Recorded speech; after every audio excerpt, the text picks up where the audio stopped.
Welcome to the Blonde Blitz, where we break down the game.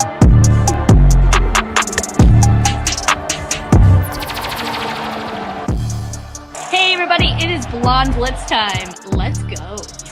Hey guys, it's Deb Whitcas, host of the Blonde Blitz. We are more than halfway through the season, and playoffs are only 7 weeks away. I thought it would be a fun time to take a look back at some of the interviews and segments that we've done here at the Blonde Blitz. Kind of a best of show. We will be live again next week at 8 p.m. Eastern, 5 p.m. Pacific for our second annual Friendsgiving Day show on Wednesday, November 26th. But until then, enjoy this Blonde Blitz mashup. Let's go. Hello, everybody, and welcome to the first show of season 3 of the Blonde Blitz. Week 1, it's in the books. Week 2 is in the books. Week 3 is in the books. How crazy was it? Week 4 is over. Week 6 is over.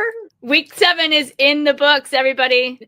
Week 8 is over. Week 9 is a memory. Week 10 has passed. And week 11 is upon us. We've got a great show for you today. All right, guys, let's get it all started.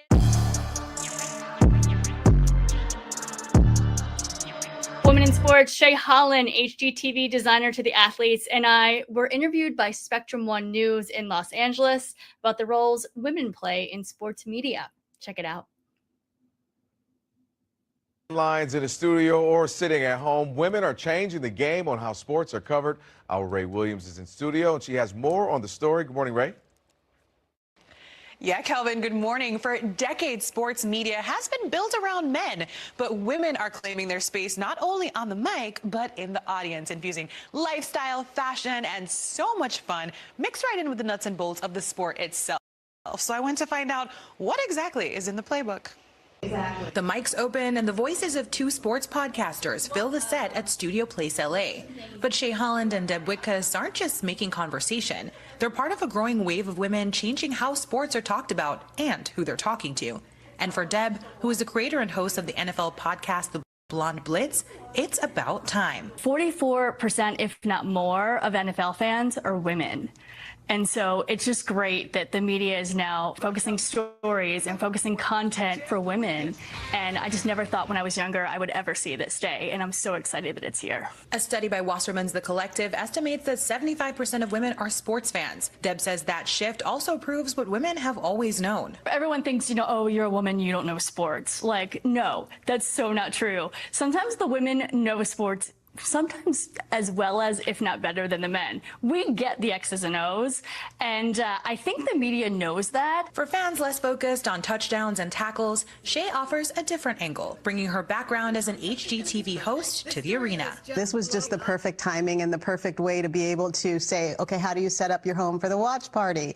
What are some of the things that maybe the guys are doing in their home theaters that you can use in your own home? So I love being able to merge both of the worlds for the female fans in particular. She says adding fashion, design, and wellness to the conversation isn't watering sports down. It's widening the lens. These are universal. It's not dumbing it down at all. It's absolutely that it's the human experience, and I think it's just adding more of the heart of the game. That perspective is also what drives Betches Sports, a spin-off of the brand known for their understanding of millennial and Gen Z women. Can we get a hint? No. Sports content lead Zoe Shubat says it's a field they couldn't ignore. Betches Sports is sports for women. It is not women's sports, it is sports for women. So it is a place where women can come and enjoy and appreciate sports in a way that is fun, in a way that is not intimidating, in a way that is inclusive. And this year, the brand brought its voice to the NFL's biggest stage. We attended the Super Bowl and we had our little pink booth on Media Row, and we kind of stood out as it was this little beacon of pink light among all of these other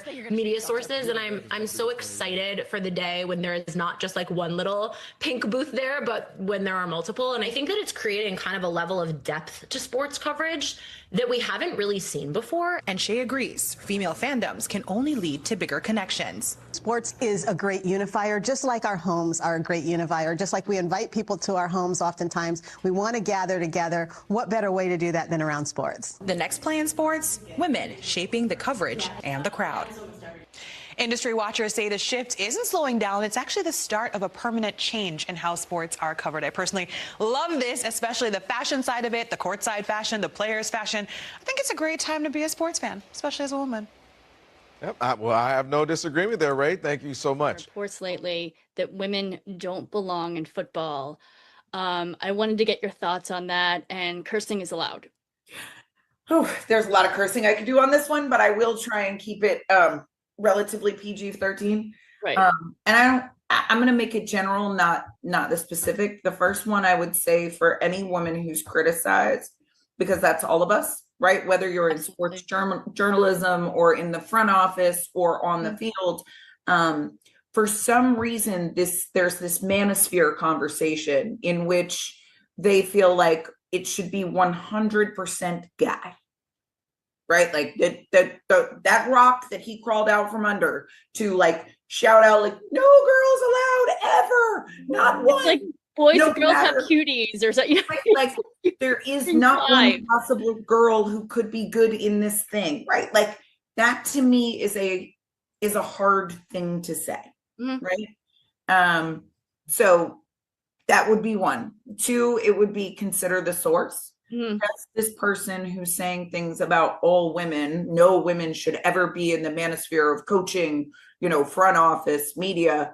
What is he doing? Is he the very, very best in his craft to sit there and have time to throw darts at random women? Or is he somebody that's angry because the world, for some reason, did not allow him to be the only boy in the sandbox, right? And I struggle with that because even when I brought it up, as you know, my picture was thrown up on somebody's conversation, and I was like, I don't know you. What? Like, you know nothing about me as an individual. You just don't like my existence. So you're mad at me for being female while coaching. That's it. You don't know me. You don't know anybody I've coached. You have no reason to personally use me as your cover child. Okay, I've got a lot of F words for you, and none of them are football. Okay, a lot of them. I could beep with the best of them. But what I found much more interesting, and I think I proposed the best solution for guys like this, is like, let's grab 11 guys that you coached.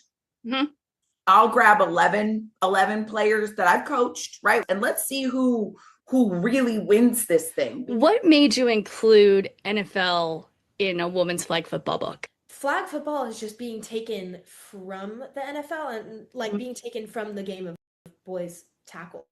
So just to have that base and the best of the best from the base sport, but from those players, they also talked about how they wanted to play flag too. Like Matthew Stafford mentioned how he might want to join flag like professional. So I think that's really cool that a lot of those professional players that play from the base sport can give you advice to this new sport that's being created from it. And what was one takeaway from each of the interviews? Also interviewed Deanna Flores and a bunch of like the big flag girls. So then there's like both interviews from both of the sports. But my biggest takeaways, I think for the Whitworth one, I think the coolest thing was just being a multi-sport athlete, because that really resonated to me from playing all these sports. For Jared Goff, he talked about this indicator step that he has with his receivers. And I thought that was really cool because I asked him, I was like, how do your receivers just know when to turn for the ball like every time? They do this like step like in their route a little bit differently, so they're indicating like, I want the ball now. And I thought that was really interesting. And something Michael Strahan taught me was just to focus on like the job you have at hand. Bills versus Bucks Sunday at 1 p.m. What do you got and why? Ooh, the fact that the Bills and the Bucks both coming off losses, which is a rare thing to say, right? You got two teams that of that caliber, but I think the Bills need this game. While the Bucks lost, the Bills got embarrassed. The Bills got embarrassed by a Miami Dolphins team. I mean, a Miami Dolphins team that didn't have no Cheetah. I mean, what Dolphins? No Cheetah, no Jalen Phillips, no Jalen Ramsey, no GM, and they beat the brakes off the Bills. I got the Bills winning this one, but I know the Bucks will not go quietly into the night. Absolutely. And the Bucks actually lead the all-time series 8-5. And some interesting stat here, the Bucks have never won a regular season game in Buffalo. Ever. I mean, has it gotten cold in Buffalo yet? Because if it's gotten cold, that's not going to bode well for Baker Mayfield and company. Look, Cameron Dicker, I think, has been doing great. He's He's always probably the on best point. kicker. He's got to be the best kicker in the NFL. There's no question. And you and I were talking actually at the Rams practice about how special teams this season across the league has been off, but not Cameron. Not Cameron. No, I should have looked that up, like how many he's actually missed, but it's not very many. He's very good. He's accurate. He's got a very, it's interesting for a kicker. A lot of kickers are very uptight. When you see them, they're very, very tunnel vision focused. He is a little bit more, he has some of that, but he's also kind of happy-go-lucky kind of guy, and so it's interesting. Yeah, I feel like Cameron Dicker and Jake Elliott are very similar personality-wise and kicking styles, from the Eagles as well. So projects that you're working on right now. I was the president for the NFL Players Association for the Austin and San Antonio chapters for 4 years, from 18, 19, 20, 21. Yeah, from 18 through 21. And then I became the director of player relations, community and relations for the NFL Alumni Association. So those are my babies, both of them really, because they're both geared to help former players transition, like what we just said. Do you want to go back to school? Do you want to start a new career? Do you want to start a nonprofit? So that, always been a passion of mine to get former players engaged back into society and the community. I do that. So whenever you do hear about the NFL alumni, especially here in Texas, partnering with some local kids charities, I'm probably the one that's called these players to get them to show up at these events. That's what I do. Just came from a Make-A-Wish last night. Oh yeah, the Rams, and it was so special, and I was so honored to be there. So I love hearing this. Yeah. We got to get the guys back out into the community because so many people have served us as fans and bought our jerseys or our cars or things like that. So always wanted to give back to those that are less fortunate, than us. So that I do have the Roderick Walker Foundation that I just started. I just did a NFL celebrity casino night, and we raised money for Alzheimer's, which was a lot of fun. We raised money for Dale Children's Hospital, the Boys and Girls Club, Central Texas Food Bank.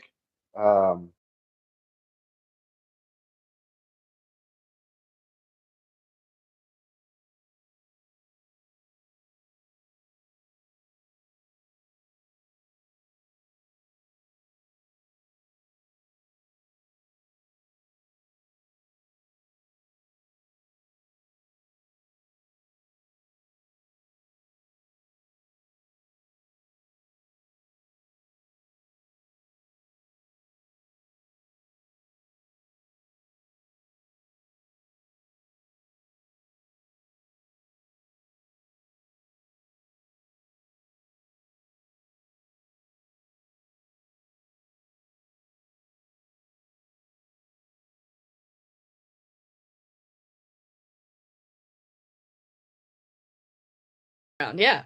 I thought everybody could throw. Like that's how crazy I was. I thought everybody could throw a football. And we didn't have camps and clinics and development skills, things like that. Like we pushed each other. Like we were our coaches, right? We just went out and played. And we got better, we got sharper, iron sharpens iron, right? So we got sharper just competing against each other. And I didn't, like I said, I look back on it now and I see it. But growing up, I was clueless. I had no clue. What was that transition like from college to the NFL? How did that happen? Like, take me back to that phone call from the Jaguars. Well, it was a tough road for me. I had a lot of people coming out of high school. I was number one in the league that we were in Spokane, Washington, and I didn't get any looks from any universities. Jason Hansen's brother, ironically, Jason Hansen had a brother by the name of Travis Hansen. We all grew up in the same area, Spokane, and Travis Hansen got a full-ride scholarship to the University of Washington. I ended up going to a junior college, so I wanted a scholarship. Long story short, they wanted me because I was, because I fit their program, and they weren't worried about my size. I could kick a ball. Then when I finished the 2 years there at Wenatchee Valley College in Central Washington, I was right back in the same boat I was in high school. Coming out of high school looking for a college. I was looking around like I got 2 more years of eligibility and no one wants me. Finally, John L. Smith from the University of Idaho, go Vandals, called me up one day and said, hey, we got this guy from Michigan State. We think he transferred in, not as good as we thought, so give it a shot. And so anyways, it's a long story, but it definitely was a road. I had a lot of hurdles. I had a lot of people to prove wrong. And it all came out of my size. I was kicking the ball better than guys that were twice my size and athletic ability. So I did prove a lot of people wrong, and I'm happy to do so. But was eventually got me in the NFL, and the history is there. Yeah, and take me back to that phone call you got from the Jaguars, because you played the inaugural season of the Jaguars. Yeah, very, very funny story, because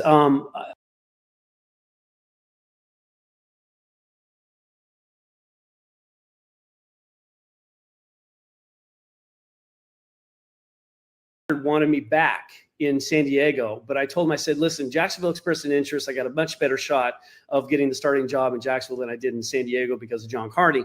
And literally, he gave me a couple weeks, and long story short, we went back and forth. My agent finally said, Tom Coughlin thinks you're too short. They're going to go with a different guy.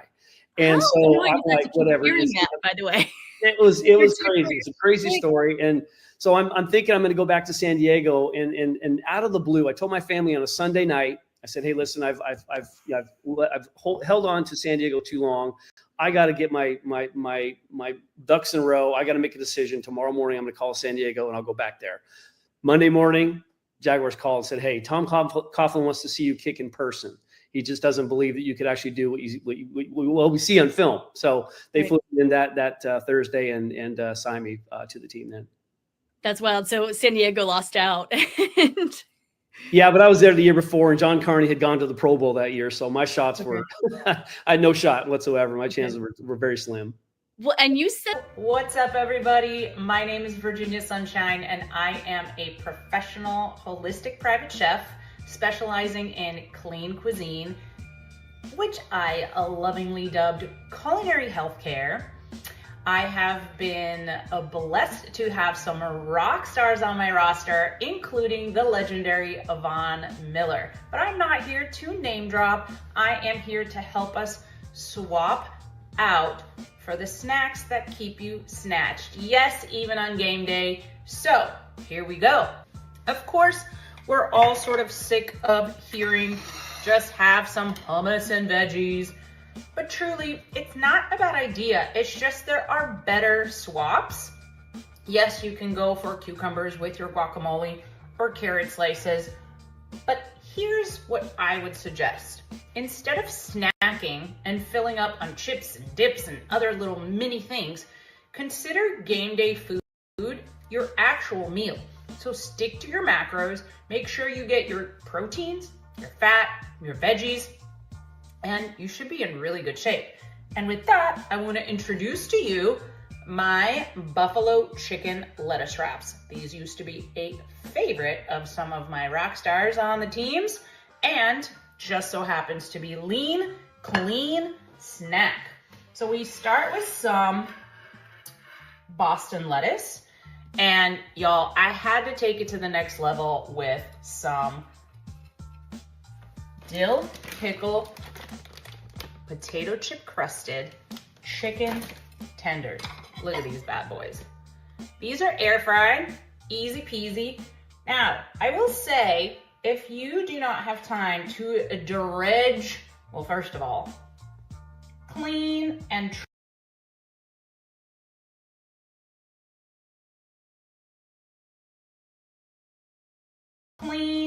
trim the chicken tenders. I hate that little piece of sinew that always shows up in the tender. If you do not have time to dredge in flour and egg and crushed up pickle chips and air fry, use a rotisserie chicken. Just add all the other goodies and you are good to go. Here's how I take this to the next level. Some shredded carrots, because of course, carrots and celery, classic buffalo style accoutrement. Some shaved celery. Yum. Elevate this. Take it to the next level with some avocado. That's the healthy fats there. Tons of protein in the chicken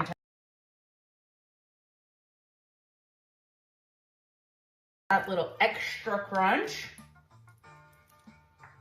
And if you wanted to get super fancy, do not be sleeping on sprouts and microgreens.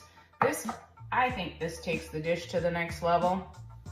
Personally, I love when food is as beautiful as it is delicious, because we eat just as much with our mouths as we do with our eyes. And of course, some nice, clean buffalo sauce to drizzle over our lettuce wraps. They're gorgeous, they're clean, they're delicious, and we're gonna love them.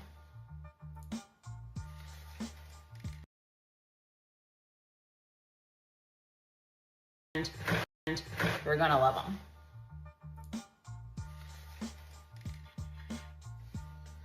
Let's taste one of these bad boys.